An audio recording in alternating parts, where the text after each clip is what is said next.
Coucou les filles et les garçons, donc voici une vidéo dans laquelle je vais vous parler de mon allaitement. Donc c'est vrai que ça fait longtemps que ça s'est passé, mais au final je me suis dit que j'allais quand même, parce que j'avais fait toutes des notes sur mon GSM, et je me suis dit j'allais quand même tourner la vidéo. Donc là en ce moment je suis en vacances, mais j'essaie de vider toutes les notes en fait que j'avais fait dans mon GSM et pour lesquels j'avais envie de faire une vidéo.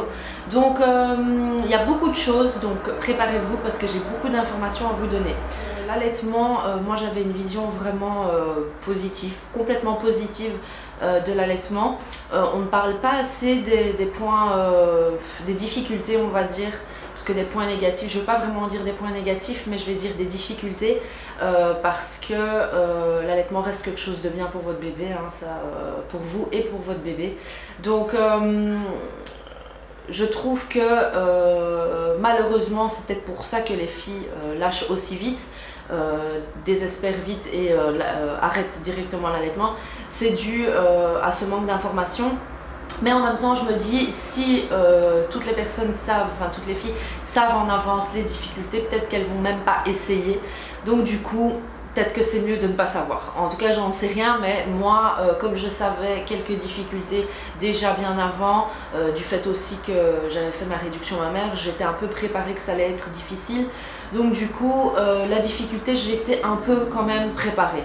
J'ai toujours voulu allaiter, même avant d'être enceinte. Je m'étais toujours dit que le jour où j'aurais un bébé, j'allaiterai.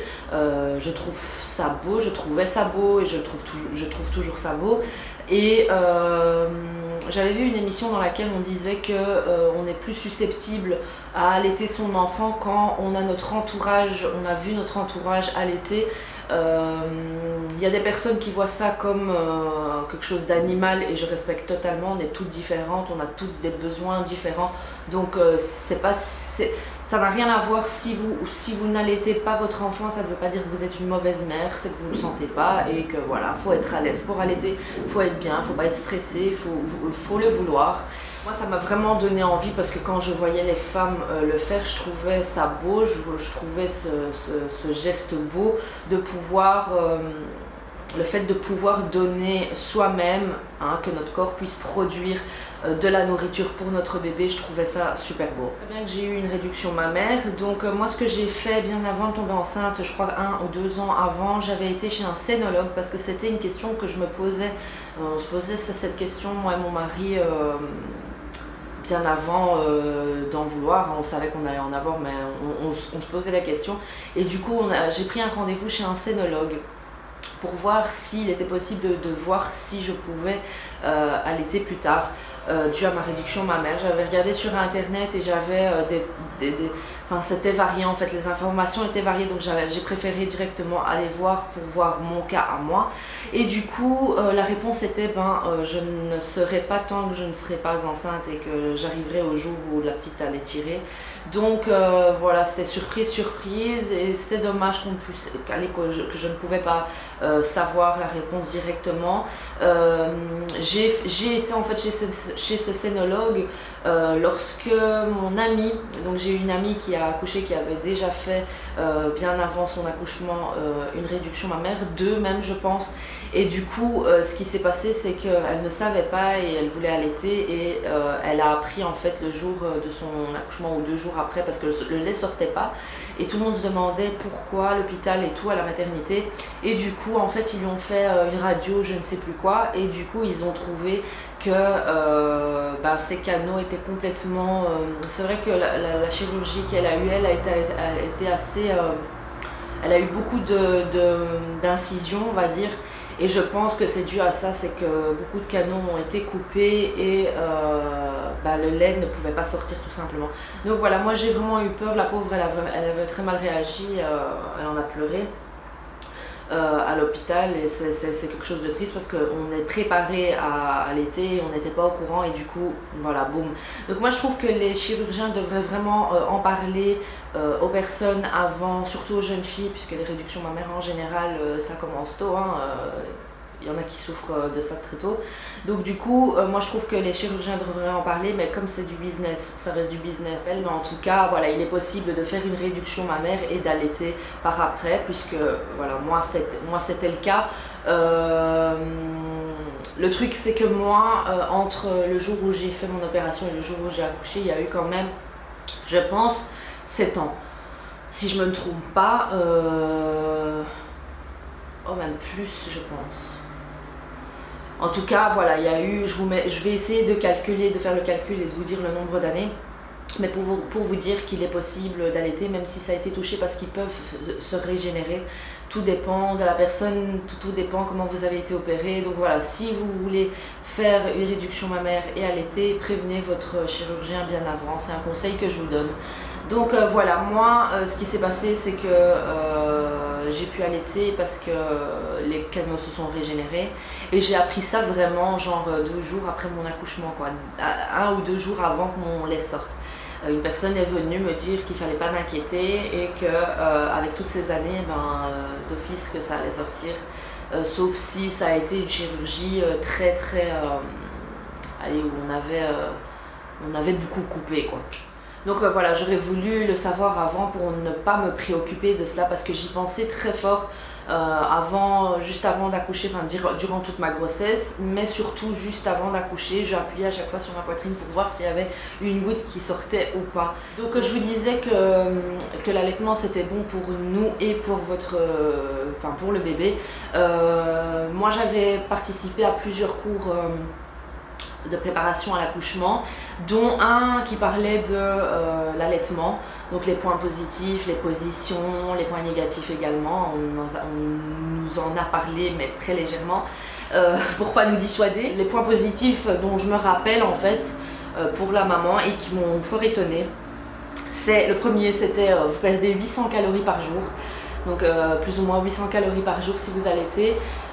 Tout se remet en place directement, et ça je le sentais, franchement c'est un truc de dingue. Vous avez votre ventre qui bouge dans tous les sens, donc il y a tout qui se remet en place beaucoup plus vite que si vous n'allaitiez pas.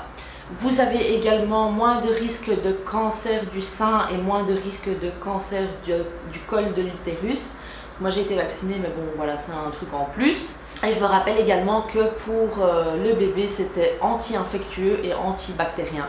Donc voilà, très positif pour tout le monde en fait. Et il y en avait plein des autres points, hein, mais ça c'était ceux qui étaient vraiment restés dans ma mémoire. Donc voilà, ce cours m'a permis en fait de déjà voir les différentes positions pour l'allaitement, de savoir comment allaiter, combien, les biberons, comment les laver, enfin voilà, un peu de tout. Et je vous conseille vraiment de faire les préparations, les cours de préparation à l'accouchement, puisque c'est gratuit, c'est votre hôpital qui vous le propose, ou votre mutuelle, ou votre sage-femme, ou votre gynécologue. Donc voilà, je pense qu'il y en a toujours dans la région où vous habitez. Une fois qu'on l'a posé sur moi, on a fait le pot à pot, puis je l'ai mise au sein. Et alors quand ils l'ont habillée, quand ils l'ont lavée et tout, quand ils l'ont habillée, elle suçait tout le temps son pouce. Enfin, je me rappelle, je l'avais mise dans ma vidéo sur mon accouchement ou mon séjour à la maternité. Je vous mets les liens juste au-dessus, hein. Je vous ai filmé mon accouchement et mon séjour à la maternité. Également le retour à la maison si vous voulez voir ça. Donc je vous mets les liens juste au-dessus. Et donc elle suçait son pouce, elle suçait sa main, et donc elle a vraiment ce besoin de succion. Je sais pas si c'est pour se rassurer, je pense que oui. Et après pareil, quand je l'ai mis sur moi, elle suçait et elle tétait mon sein. Et elle ne l'a plus lâché depuis là. Depuis là, elle l'a plus lâché. Elle était tout le temps dessus. Si je le retirais, elle hurlait. Enfin voilà, elle était collée à lui du matin au soir. La sensation s'attire, oui, ça fait mal, oui, mais ça passe. Franchement, ça passe. C'est comme si vous avez une petite douleur, un petit bleu, quoi, et on vous appuyait sur votre petit bleu. Enfin, c'est pas grave au début, c'est vraiment pas grave. Après, ça passe, vous vous habituez. Mais le contact c'est super, franchement la plus belle chose, vraiment même quand j'ai arrêté, Ça me manque encore aujourd'hui, c'est ce contact que j'avais avec elle quand je l'allaitais. Vous voyez que vous êtes puissante, que vous nourrissez vous-même en fait votre bébé. C'est une très très belle chose, une très très belle expérience que j'ai vécue, et je suis très contente que j'ai pu quand même l'allaiter même après cette réduction mammaire, quoi, parce que j'ai pas perdu espoir, je suis toujours positive, mais quand je suis pas sûre de quelque chose, je préfère penser négatif. Je positive, mais je pense toujours que la réponse sera non, et si la réponse sera non, voilà, j'ai été préparée et c'est pas grave, et si la réponse est oui, ben c'est tant mieux, et c'est ce qui s'est passé, j'étais très contente. Donc, ça dépend des personnes, parce que moi par exemple quand je faisais mes cours de préparation à l'accouchement, les quelques jours enfin c'était la fin, hein, j'étais à la fin, je me rappelle qu'il y avait une fille qui disait qu'elle avait déjà du lait qui sortait alors qu'elle avait même pas encore accouché. Donc vous pouvez avoir du lait bien avant, vous pouvez avoir du lait directement à l'accouchement une fois qu'elle sort. Mais moi, en général, quand ça sort pas directement, c'est qu'il faut attendre 2-3 jours. Donc moi, c'est ce qui s'est passé. Je la faisais téter un maximum, parce que je savais qu'au plus je la faisais téter, au plus je stimulais mon sein et au plus vite ça allait venir. Donc j'attendais la montée de lait. C'était vraiment ça. Je savais j'étais pas sûre à 100%, mais je me suis dit il fallait que je la laisse au sein. En plus elle en avait besoin, parce qu'une fois que je la retirais, elle hurlait. Mais je la mettais au maximum au sein, et même la nuit quand elle dormait, elle tirait tout le temps.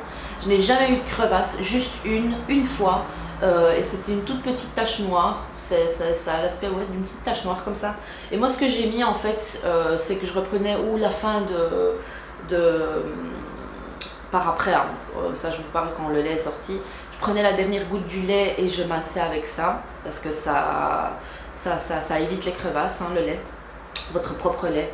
Ou alors ici c'est la graisse de laine, et ça m'a fait beaucoup de bien quand le lait ne sortait pas encore, puisqu'il n'y avait rien qui hydratait en fait, il n'y avait rien de gras, donc ça c'est hyper gras, et c'est super, ça me soulageait quand je le mettais. Donc voilà, je massais avec ça, j'ai reçu ça à l'hôpital, c'est la graisse de laine, et donc je vais le donner à ma belle-sœur parce qu'elle a couché en novembre. Et du coup il est valable jusqu'en janvier 2017, donc ça je vais lui donner. Et donc voilà, je vous conseille de masser avec ça, ou quand vous avez du lait et que vous avez encore des crevasses, de masser avec la dernière goutte de votre lait. Donc moi, ce que j'avais appris durant le cours de préparation à l'accouchement, pour ce qui était de l'allaitement, on nous avait proposé, expliqué différentes positions, et les positions qu'il ne fallait pas faire, les positions qu'il fallait faire pour ne pas avoir de crevasse. Donc moi je faisais vraiment attention à ça, à comment elle tétait, comment elle tirait. Chose que j'ai oublié de vous dire, si vous utilisez la graisse de laine en fait sur votre téton, bébé peut téter directement après, il n'y a pas de problème, c'est pas nocif, c'est naturel. Et donc comme je vous disais, elle criait tout le temps, le lait ne sortait pas, elle criait, moi j'avais peur qu'elle meure de faim. Et du coup, même quand je dormais en fait, je me couchais, et je laissais mon sein à l'air, et alors elle était couchée contre moi parce qu'elle voulait jamais aller dans son lit.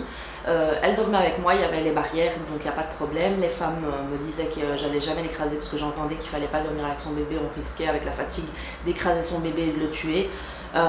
Mais ils m'ont dit que non, t'inquiète, tu auras un réflexe, et c'est vrai que ce réflexe je l'ai eu plein de fois. Ce réflexe de se réveiller si on bouge, parce qu'on sait que bébé est avec nous, quoi. Donc voilà, je la couchais à côté de moi et au sein. Donc elle tétait tout le temps. Il y a même un jour où j'ai eu peur et j'ai demandé de lui donner un supplément parce que j'avais peur qu'elle meure de faim, quoi. Elle hurlait la mort. J'étais en chambre double, du coup l'autre femme qui avait déjà eu 3 enfants, j'en ai parlé dans une des vidéos, l'autre femme se plaignait parce que la petite pleurait tout le temps, elle n'arrivait pas à dormir, mais enfin voilà, c'est comme ça, je suis désolée, c'est pas de ma faute. Pourtant elle a eu 3 enfants et ça m'a étonnée quand même qu'elle réclame quand même. Et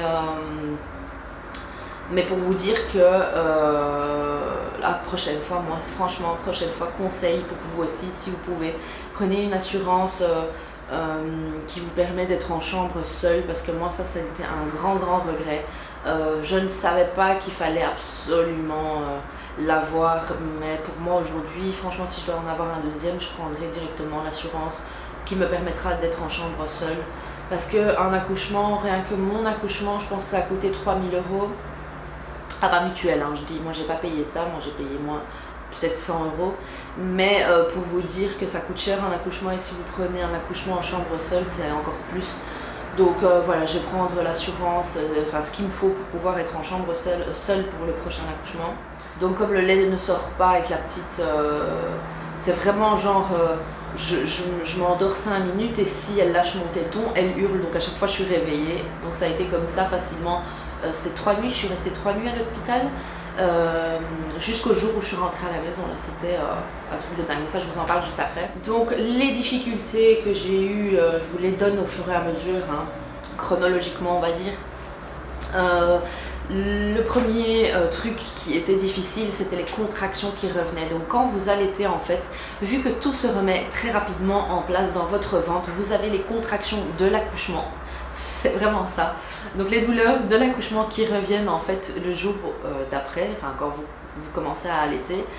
Donc les contractions reviennent, c'est hyper douloureux, c'était direct, hein. Je mettais la petite au sein. Et elle tirait, dès qu'elle tirait, les contractions revenaient et c'était douleur quoi. Je levais les yeux au ciel à chaque fois, même quand j'avais mes visiteurs et tout. C'était très douloureux, c'était une chose que je ne savais pas. Vous avez vraiment les contractions de l'accouchement qui reviennent quand vous allaitez. Pas durant tout votre allaitement, mais moi ça a duré... Est-ce que ça a continué à la maison quand le lait est sorti? Je me rappelle plus très bien. Chose également qui était très difficile, c'est que la petite hurlait la mort, hein, c'est clair, ça m'a rendu dingue. Mais enfin dingue, j'étais heureuse qu'elle était là, donc ça passait. Mais intérieurement, ça m'énervait un peu parce que ça sortait pas, elle hurlait, j'avais vraiment l'impression qu'elle crevait la dalle. J'étais quand même assez rassurée quand on a essayé de lui donner le supplément et qu'elle ne l'a pas pris.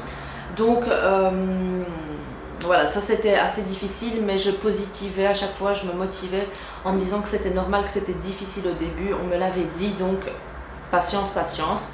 Ma maman à ce moment-là m'apporte, comme elle sait que le lait, elle sait que le lait n'est pas encore sorti, elle m'apporte des préparations fenouil, plein de choses, des spécialités de chez nous, hein, plein de choses. J'ai également reçu de l'hôpital plusieurs tisanes, ici ce sont des tisanes bio, fenouil et anis. Donc voilà, j'en ai bu beaucoup ça à l'hôpital et c'est bon, c'est pas mauvais. Donc ça pour stimuler un maximum. Chose que j'avais difficile aussi et je l'avais préparée, hein, c'était la tétine. Je me suis dit j'allais lui donner et mon mari avait directement remarqué dans toute la maternité des affiches qui disaient si vous décidez d'allaiter, oubliez la tétine. C'est déconseillé parce que c'est une différente succion. Je ne sais pas vous expliquer tout le principe, hein. Mais comme on m'a dit que c'était déconseillé, je ne l'ai pas fait, sauf à partir du 3e jour, juste avant de partir de l'hôpital presque. Donc parce que ça la rassurait. Je remarquais qu'elle n'avait pas juste besoin de mon téton, mais elle avait ce besoin de succion. Mais du coup, si elle s'habituait trop à la tétine, elle risquait de ne pas tirer aussi bien au sein et donc l'allaitement allait... Enfin, on allait peut-être rater l'allaitement. Donc on lui a donné, style juste quand on lui prenait son bain, quand elle hurlait, parce que je ne pouvais pas être accrochée à elle dans le bain, vraiment en cas de nécessité. Donc à la 2e pesée, elle n'avait pas pris de poids, donc là je devais rester à l'hôpital parce qu'on vous autorise à partir si tout se passe bien avec le bébé. Elle, comme elle prenait pas de poids, 2e jour, rien, mais le 3e jour on a remarqué qu'elle a pris du poids, donc ça veut dire qu'elle prenait quand même quelque chose. Pour vérifier quand même qu'elle prenait quelque chose, enfin ça c'était d'office sûr puisqu'elle avait pris du poids, parce qu'en général ils perdent toujours du poids quand, allez, une fois qu'ils sortent en salle d'accouchement, ils pèsent le bébé directement. Et alors si on voit qu'elle perd du poids, on ne s'inquiète pas. En général, je pense que c'est les bébés qui prennent directement le bibi, qui prennent du poids sans problème et qui n'en perdent pas. J'en sais rien, hein. Je ne peux pas vous confirmer ça, je ne suis pas professionnelle, mais je pense que ceux qui prennent le bibi directement n'ont pas ce problème-là de perte de poids. En tout cas, c'est pas vraiment un problème, hein. Au début, c'est normal, c'est le changement et tout. Et du coup, après, elle a pris du poids, donc on s'est dit, c'est pas possible, c'est qu'il y a quelque chose qui sort. Ce qu'on a fait alors, c'est qu'on a mis mon sein, on a pris le tire-lait et on a essayé de tirer le lait et on a vu qu'il y avait du colostrum qui sortait.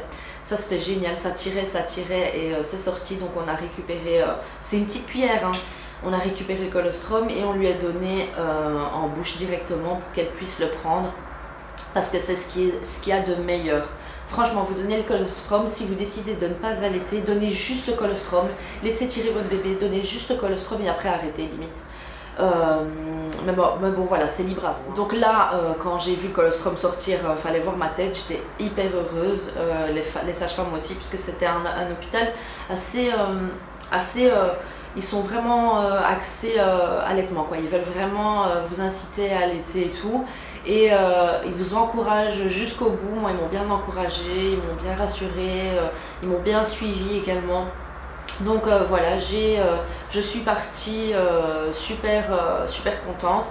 J'avais pas eu la grosse montée de lait, mais j'avais le colostrum qui sortait et ça c'était le premier signe que c'était ok, quoi.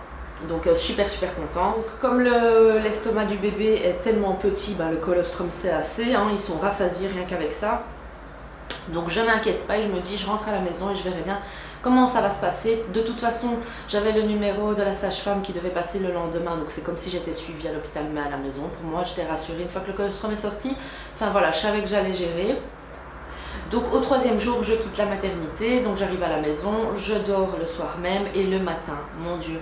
Je vous dis, j'ai dormi la meilleure nuit de ma vie, je crois, ce jour-là, puisque j'étais tellement crevée, j'avais pas dormi depuis 3 nuits, que j'ai dormi comme un bébé. Franchement, j'ai dormi très profondément, j'ai fermé les yeux le soir et j'ai ouvert mes yeux directement au matin, mais en forme de dingue.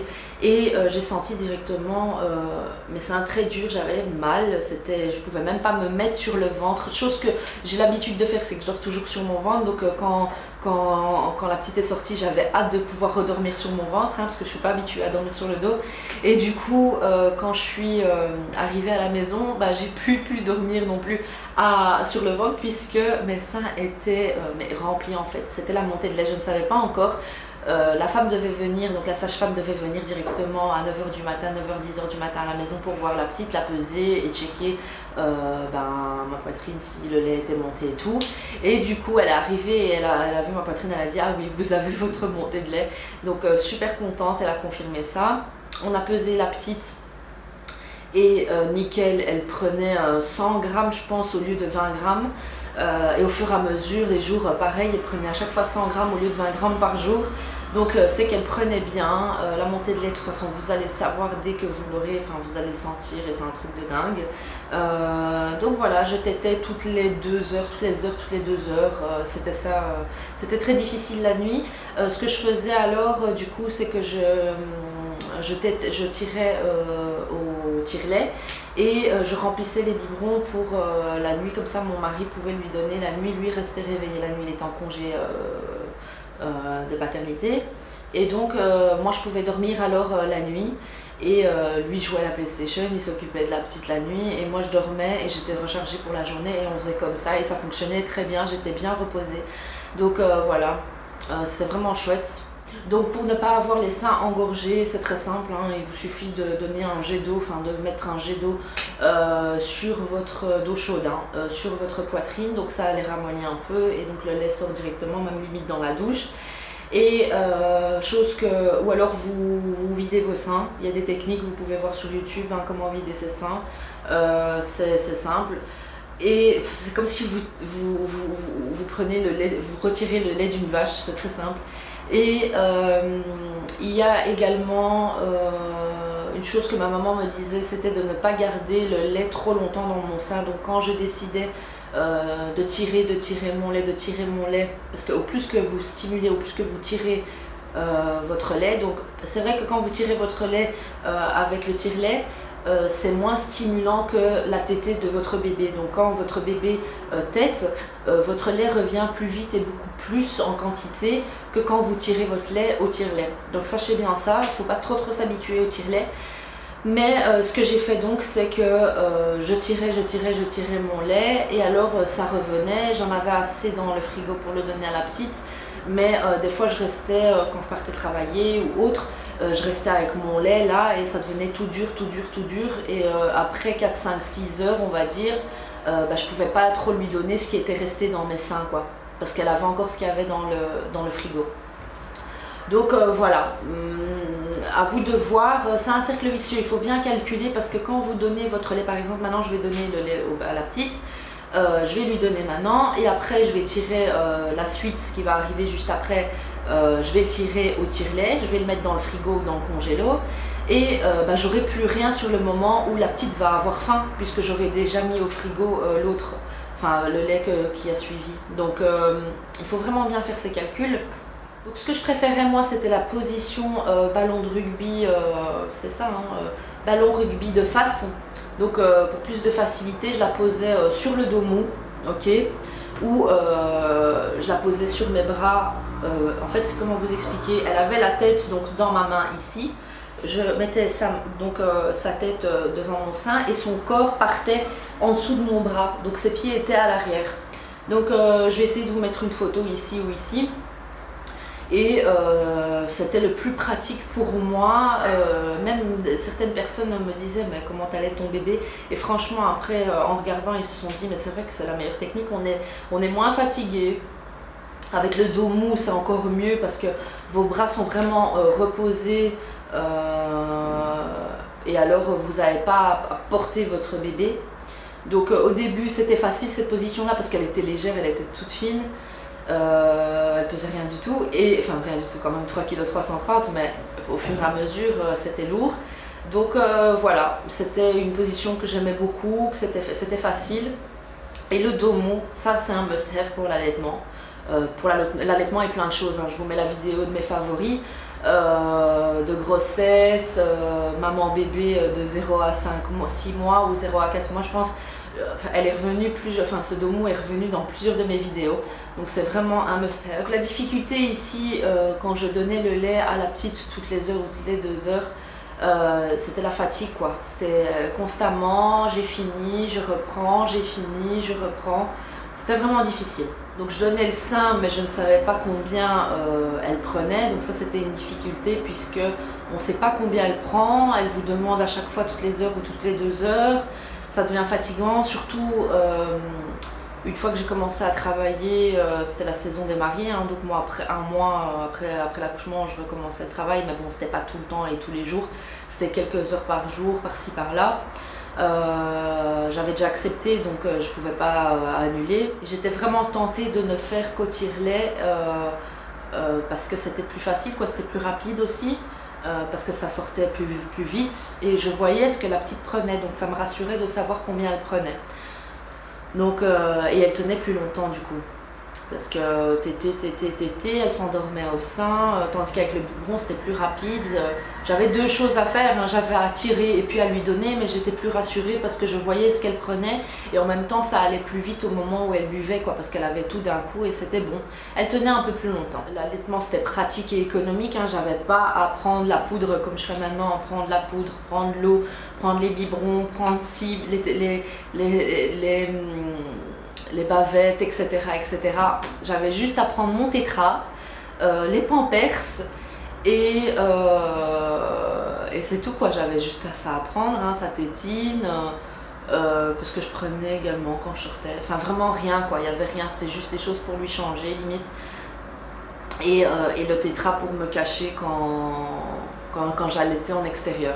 Donc voilà, c'était pratique, c'était économique, parce que quand vous regardez, une boîte de lait, ça coûte quand même les premières c'était 12 ou 14 euros je pense, le numéro 1, là maintenant le numéro 2, le lait de suite, je le paye je le paye 12 euros, 12 euros, ouais, chez Colruyt 12 euros, donc une boîte c'est plus ou moins une semaine. Donc voilà, quand ils sont plus petits, il y a moins de dosettes, donc du coup, bon, c'est pas une semaine, c'est peut-être 2 semaines, ça dépend en fait, ça dépend vraiment. Mais voilà, comme ça, vous savez ce que ça coûte.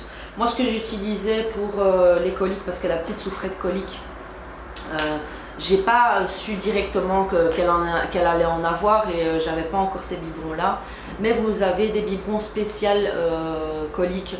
Vous avez les Tommee Tipeee ici, comme ça, avec une espèce de tige comme ça et qui récupère l'air, enfin tout un système. Et vous avez les nouveaux de chez Munchkin, les Latch, pareil avec une petite ventouse ici, enfin je sais pas, j'ai pas compris le principe. Vous avez une vidéo que je vous mettrai en barre d'infos si vous le voulez, mais vous avez des biberons spéciaux pour les coliques. Et donc moi si j'avais su, j'aurais acheté directement ça. Elle en a souffert très fort. Je pense que c'est dû à ce que je mangeais moi. Sachez que quand vous vous nourrissez, quand vous allaitez, votre bébé reprend tout ce que vous mangez en fait. Donc je devais faire attention à ne pas manger trop épicé, trop piquant ou trop acide. Il fallait vraiment faire attention à ça. Et donc elle avait énormément de coliques. Je mangeais le truc qui piquait, enfin j'aime pas piquant, mais j'aime bien la samouraï, la sauce samouraï. Ici en Belgique, je sais pas s'il y en a, il y a cette sauce chez vous en France ou au Canada ou au Maroc, etc. La samouraï, si je l'ai vue au Maroc là au supermarché il y a pas longtemps. Donc la samouraï c'est une sauce piquante en fait et c'est la seule sauce que je mange piquante. Hein. Moi j'aime pas du tout le piquant, mais elle est légèrement piquante et du coup j'avais l'impression que la petite réagissait à cette sauce là. C'était difficile pour moi parce que j'avais vraiment cette envie de la manger, j'avais encore les envies comme avant l'accouchement, je les avais encore. Donc voilà, j'essayais de me retenir et du coup la petite a vraiment eu beaucoup de coliques. Elle en hurlait tout le temps, on m'avait montré comment faire pour lui faire passer les coliques. Ce qui était pratique également, c'était le soutien d'allaitement. Donc moi j'avais le Mamae, je vous montre la photo juste ici. Mais j'ai utilisé, donc comme j'ai pas acheté mes soutiens d'allaitement directement parce que je savais pas quelle taille j'allais faire, une fois que j'avais ma montée de lait et aussi je savais pas si j'allais avoir une montée de lait, j'ai attendu par après et puis j'ai pris mon soutien d'allaitement et donc c'est vraiment pratique parce que j'ai essayé l'allaitement sans le soutien d'allaitement et avec le soutien d'allaitement et qu'est-ce que c'est pratique le soutien d'allaitement. Donc n'hésitez surtout pas. Ce que j'avais également comme vêtements, c'était des vêtements avec un col très large qui me permettait ou alors en cache-cœur qui permettait en fait d'avoir un accès direct et de ne pas devoir ouvrir à chaque fois votre chemise. Enfin, tout un bazar, un truc plus facile et plus rapide. Pour les coussinets d'allaitement, c'est très simple, hein, ils sont tous pareils. Moi j'avais les Tommee Tippee, j'avais ceux de la maternité et ça fonctionne, tous fonctionnent de la même manière, il n'y a pas de problème.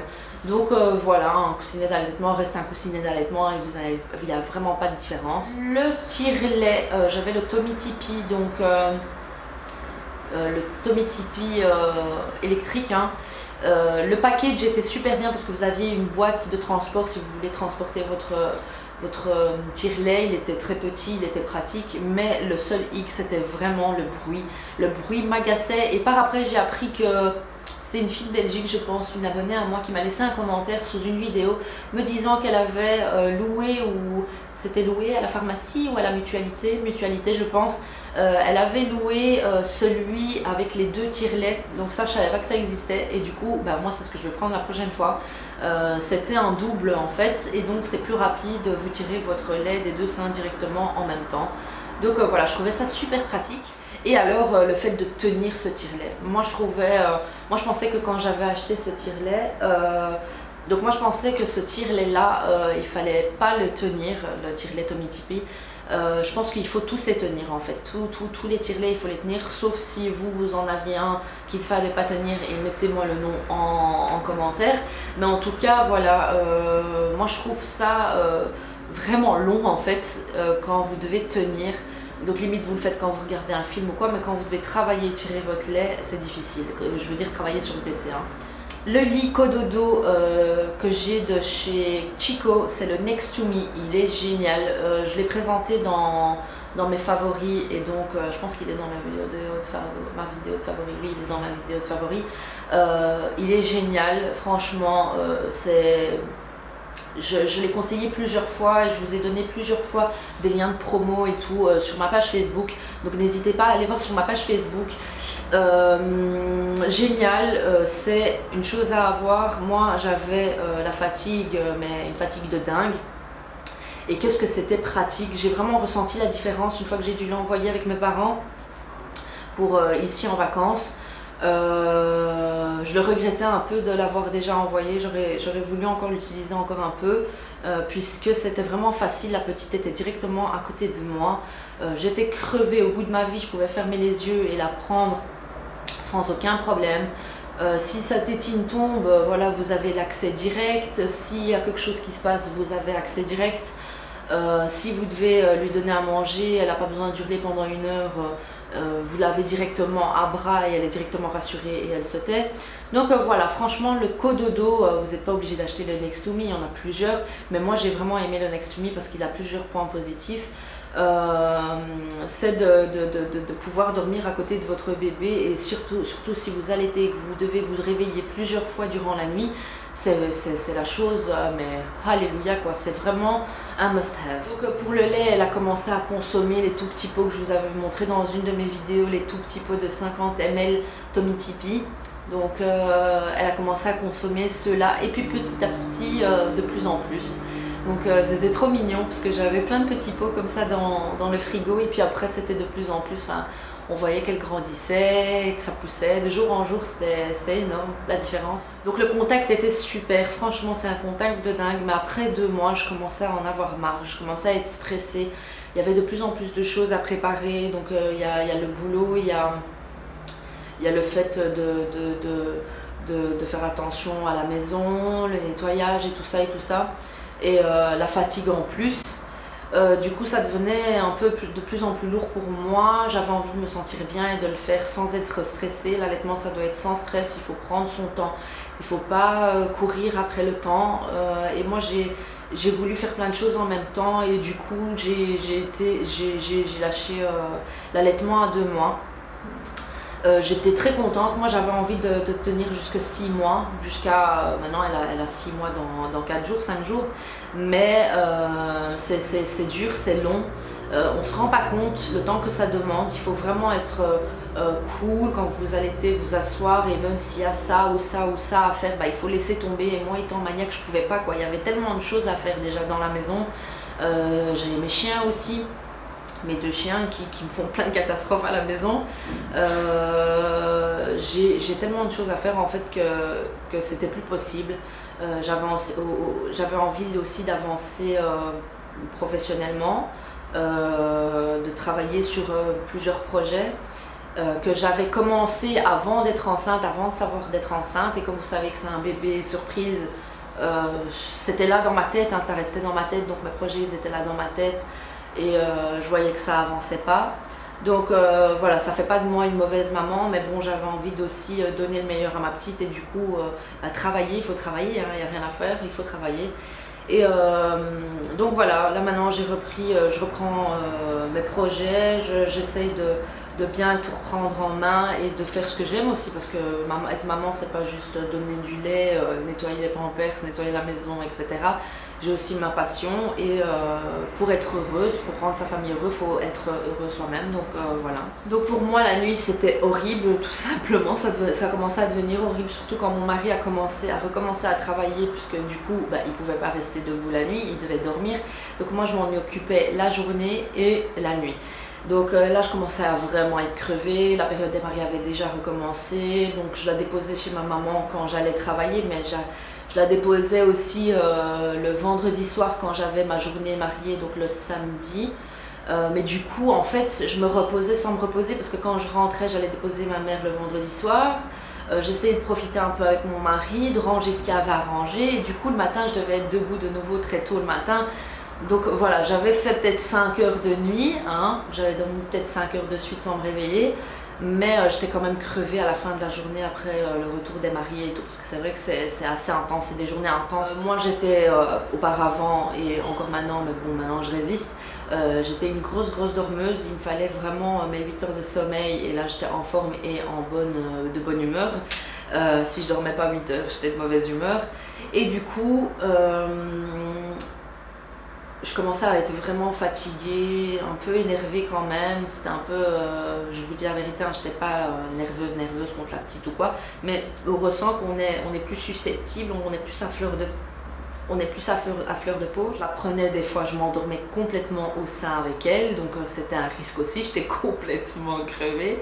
Je l'ai fait également quand je donnais le biberon, ça je vous dis la vérité, mais pour vous dire que c'est très fatigant, très éprouvant. Si vous tenez 6 mois ou plus, tant mieux pour vous. Si vous sentez que vous devenez stressé, que vous êtes fatigué, que vous n'en pouvez plus, ça ne sert à rien de vous tuer. Faites le maximum que vous pouvez, tout simplement. En plus, dans ma tête, je savais que si j'allais commencer à lui donner le biberon, elle allait tenir plus longtemps la nuit, du coup, que j'allais pouvoir me reposer plus longtemps. Donc c'est quelque chose qui vous reste dans la tête. Vous savez que si vous lui donnez la poudre, qu'elle va tenir plus longtemps et que vous allez dormir plus. Donc c'est très simple, c'est comme ça. Mais moi j'avais envie de tenir jusqu'au moment où j'en pouvais plus. J'avais pas envie que la petite ressente le stress que je pouvais avoir. Donc quand j'ai commencé à ressentir que j'étais stressée et que ma maman me disait une fois que tu sens que t'es pas bien, arrête. Donc j'ai arrêté. Durant toute ma grossesse, c'est ce que j'ai fait attention au stress et pas être stressée parce que le bébé ressent tout. Donc j'ai voulu faire pareil pour l'allaitement et pour encore aujourd'hui, hein, j'ai pas envie de transmettre, parce que le stress se transmet, j'ai pas envie de le transmettre à la petite. Donc voilà, j'ai arrêté. J'étais quand même triste, ça a été la plus grosse de mes difficultés, c'était la tristesse de devoir arrêter. Des fois je me disais bon je vais arrêter et après je reprenais quand même un peu et je la faisais téter pour que le lait reste. Je me disais au cas où si je regrette et que je veux reprendre, pour que le lait puisse rester. Donc je faisais petit à petit, je l'ai pas arrêté directement, j'ai arrêté petit à petit. Donc j'ai inclus le lait de poudre. Elle régurgitait tout le temps. Elle vomissait tout en fait. Donc c'est la transition, hein, c'est complètement différent pour elle, c'est beaucoup plus lourd et beaucoup plus rapide puisqu'elle prenait au biberon et elle tirait, elle avait tout d'un coup et c'était beaucoup. Donc moi j'étais vraiment triste parce que déjà j'arrêtais ce contact là avec elle et en même temps je lui donnais de la poudre et j'avais vraiment cette vision de la poudre. Je voyais ça comme quelque chose de chimique, quoi, quelque chose de mauvais pour mon enfant. Quand elle vomissait, c'était une frustration encore en plus. Là, je me disais, mais c'est pas possible. Je lui donnais son biberon, je la lavais et tout. Elle était toute propre, elle était prête à aller dormir. Je lui donnais son biberon et puis elle vomissait tout partout. Enfin, c'était des fois dans le lit, des fois c'était sur le fauteuil, ça allait parce que c'est du cuir. Mais quand elle faisait ça dans le lit ou autre, là j'étais au bout de ma vie, j'étais crevée et je devais tout nettoyer, je devais la relaver et je devais changer tous les draps quoi. Donc quand on est crevé, je peux vous dire que ça vous rend dingue quoi. Donc là la transition lait maternel et lait en poudre, ça a été très difficile également pour nous. On était frustrés, on se disait mais la pauvre elle va rien manger, elle a rien dans son estomac et tout. Il faut pas s'inquiéter, ils vomissent, on a l'impression que c'est vraiment un jet de pompier. Moi je disais que c'était pas possible. Qu'elle avait tout vomi son biberon, mais elle se rendormait directement après, donc c'est qu'elle était bien, qu'elle avait eu assez. C'était pas grave, il fallait juste le temps qu'elle s'habitue au lait en poudre. Donc pour ce qui est de l'arrêt de l'allaitement, donc je l'ai fait petit à petit. Et donc je n'ai pas pris de médicaments puisque je l'ai vraiment fait petit à petit, je ne l'ai pas fait brusquement, mais pour éviter mastite ou engorgement et autres, il y a des médicaments à prendre qui vous permettent d'arrêter la production de lait et de ne pas attraper quelque chose dans vos seins. Donc voilà, moi ce qui s'est passé c'est que j'ai eu la poitrine beaucoup plus flasque après l'allaitement, beaucoup plus flasque, ça m'a choquée. Je m'étais dit tout je vais devoir faire quelque chose parce que ça va pas être possible. Mais au fur et à mesure, là maintenant elle reprend forme, elle est beaucoup moins flasque, elle redevient comme avant, la même taille qu'avant, pas aussi ferme hein, qu'avant. Mais ça redevient un peu comme avant, tout dépend de la poitrine de chacun parce que je vais vous dire la vérité, ma soeur qui habite aux États-Unis, elle ça a été différent pour elle et puis il y a d'autres femmes c'est différent. Mais en tout cas au début c'est flasque mais après ça redevient normal, donc il ne faut pas vous inquiéter. Pour moi la taille ça a été pareil qu'avant et je remets mes soutiens d'avant, donc il n'y a aucun souci. Donc voilà, j'espère que cette vidéo vous aura plu. N'hésitez pas à commenter votre expérience à vous pour l'allaitement, si vous avez des petites rectifications, si vous n'êtes pas d'accord avec certaines choses que j'ai dit. Aucun problème, vous pouvez les noter en commentaire. Je vous fais de gros bisous, n'hésitez pas à me suivre sur les réseaux sociaux. ZinaBenMUA, hein, je poste souvent des vidéos sur la beauté, sur les bébés, un peu sur tout, hein, même sur les voyages, puisque actuellement je suis au Maroc, donc je vais vous publier des vlogs, etc. Donc voilà, je vous fais de gros bisous et je vous dis à bientôt pour une prochaine vidéo. Ciao ciao!